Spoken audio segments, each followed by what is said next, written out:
नवंबर 2012 में अन्ना हजारे के भ्रष्टाचार आंदोलन से एक पार्टी का उदय होता है। इस पार्टी का मुख्य उद्देश्य भ्रष्टाचार को खत्म करना तथा शिक्षा व चिकित्सा पर पर्याप्त ध्यान देना था। इस पार्टी का नाम था आम आदमी पार्टी। भ्रष्टाचार के खात्मे के लिए शुरू हुई वही पार्टी आज शराब नीति 2021 में भ्रष्टाचार के आरोपों को लेकर काफी संदेह के घेरे में है।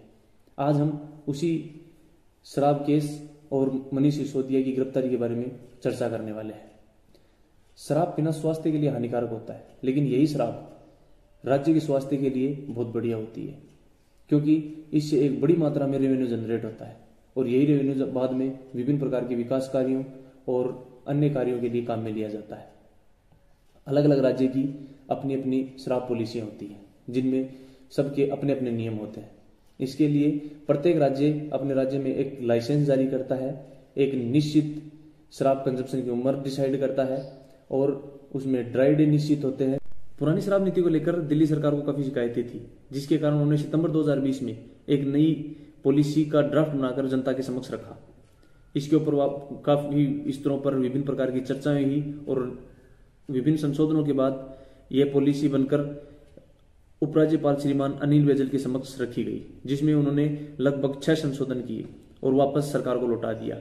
ये संशोधन होने के पश्चात लगभग 17 नवंबर 2021 को यह पॉलिसी पूरी जनता के लिए लागू कर दी गई। आइए अब हम दिल्ली की शराब नीति 2021 की कुछ महत्वपूर्ण और कंट्रोवर्शियल बातों के बारे में जानते हैं। नई शराब नीति 2021 में शराब के कारोबार का पूरी तरह से प्राइवेटाइजेशन कर दिया गया। पहले लगभग 465 दुकानें दिल्ली सरकार अपनी विभिन्न संस्थानों के माध्यम से चलाती थी और शेष सभी दुकानें निजी क्षेत्र के लिए थी। लेकिन इस शराब नीति के पश्चात सभी लगभग 850 दुकानों को पूरे प्राइवेट क्षेत्र में दे दिया गया और सरकार को इस चीज से पूरी तरह से मुक्त कर लिया गया। इसकी कुछ अन्य महत्वपूर्ण बातों में जो शराब कंजप्शन की उम्र थी उसको 24 साल से घटाकर 21 साल कर दिया गया। ड्राई डे जो पहले 21 दिन हुआ करते थे उनको भी घटाकर मात्र 3 दिन छोड़ दिया गया। शराब रात को बंद होने का समय जो पहले 8 PM होता था उसको बढ़ाकर सुबह 2 से 3 AM तक कर दिया गया। इसमें 1 घंटा उन दुकानों को दिया गया जिनमें इंपोर्टेड शराब मिलती थी। इस दौरान पूरी दिल्ली को लगभग 32 जोन में बांटा गया। प्रत्येक जोन में 27 दुकानें डिसाइड की गई। इससे लगभग पूरी दिल्ली का क्षेत्र कवर हो गया था। इस दौरान लाइसेंस की जो फीस पहले 6 से 10 लाख थी उसको भी बढ़ाकर 6 से 6.5 करोड़ रुपए कर दिया गया। जो अन्य विभिन्न प्रकार के टैक्स लगते थे उन सभी को माफ कर दिया गया। ड्रॉट बियर को क्लब या रेस्टोरेंट से बाहर ले जाने की परमिशन दी गई। इस दौरान ये भी डिसाइड किया गया कि मैन्युफैक्चरर्स थे वो डिस्ट्रीब्यूशन के क्षेत्र में नहीं आ पाएंगे। प्रत्येक दुकान के लिए ग्राहकों को पूरी सुविधाएं उपलब्ध करवाने के लिए लगभग 500 स्क्वायर फीट जगह निश्चित की गई और वो भी ओपन और एयर कंडीशन जगह के बारे में बाध्यता दर्शाई गई। इस दौरान हर दुकानों की लाइसेंस फी में लगभग 10% हर साल का इजाफा होना जरूरी था। इन सब से दिल्ली सरकार ने मुख्य तर्क ये दिया कि रेवेन्यू जो पहले बढ़कर लगभग 7,091 करोड़ था वो बढ़कर लगभग 9,000 करोड़ के समथिंग पहुंच जाएगा। इसमें जो अन्य महत्वपूर्ण बातों में कुछ और बातें भी थी जो इस प्रकार है। दिल्ली को 32 जोन में बांटा गया और प्रत्येक जोन में लगभग 27 दुकानें थी। इस प्रकार से दिल्ली में जो निजी दुकानों की संख्या थी वो बढ़कर लगभग 850 हो गई। पहले ड्रॉट बियर को क्लब और रेस्टोरेंट से बाहर ले जाने की परमिशन नहीं थी, उसको भी बाहर ले जाने की परमिशन इस दौरान दी गई। इस दौरान ये माना गया कि रेवेन्यू जनरेशन जो पहले लगभग 7,091 करोड़ था वो बढ़कर लगभग 9,000 करोड़ के आसपास पहुंच जाएगा। इस दौरान ग्राहकों को ओपन और एयर कंडीशनर सुविधाएं भी प्रदान करने की व्यवस्था की गई, जिसके लिए क्षेत्र भी लगभग 500 स्क्वायर फीट डिसाइड किया गया। प्रत्येक जोन में समान डिस्ट्रीब्यूटर होंगे ऐसा इसमें डिसाइड किया गया। उसके साथ ही ये व्यवस्था की गई कि जो मैन्युफैक्चरर है वो डिस्ट्रीब्यूशन के क्षेत्र में कभी भी नहीं आ पाएंगे।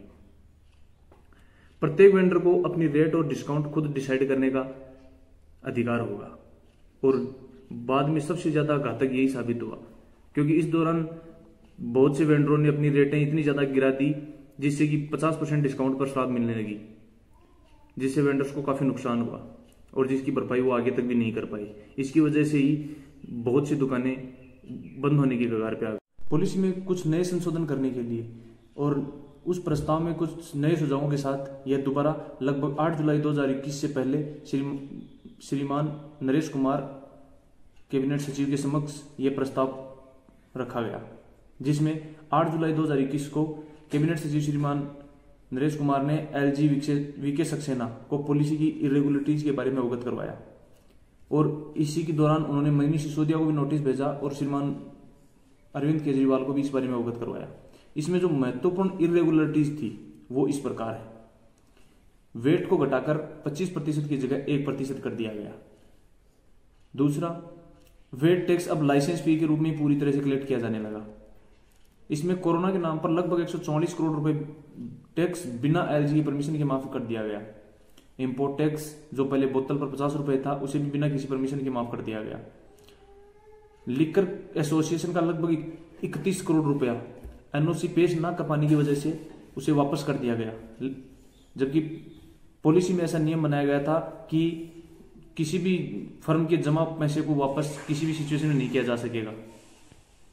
22 जुलाई को एलजी ने जांच सीबीआई को सौंप दी। 28 जुलाई 2022 को मनीष सिसोदिया ने न्यू पॉलिसी को वापस लेकर पुरानी पॉलिसी लागू कर दी। अब ज्यादातर सबसे ज्यादा कंट्रोवर्सी इसी बात से हुई कि अगर नई पॉलिसी में काफी सुधार हुआ था तो उसको वापस क्यों लिया गया। 644 वेंडर के अलावा अन्य सभी ने अपने लाइसेंस सरेंडर कर दिए क्योंकि इस प्रकार से बिजनेस करना उनके लिए अनवाइबल हो गया था। उसके बाद दिल्ली लिकर ट्रेडर एसोसिएशन ने हाई कोर्ट में केस दर्ज करवा दिया। उसके बाद आगे के प्रोसीजर में सीबीआई ने जांच की और इसमें विभिन्न प्रकार के जहां जहां पर जिन्होंने भी फ्रॉड किया था कुछ थे उनको एक एक करके गिरफ्तार किया जाने लगा और उनके आगे तक लिंक श्रीमान मनीष सिसोदिया तक भी पहुंचे और उसके बारे में आगे जांच अब लगातार चल रही है। और ऐसा माना जाता है कि उस दौरान जितना भी पैसा गबन किया गया वो सारा का सारा पंजाब इलेक्शन में काम में लिया गया और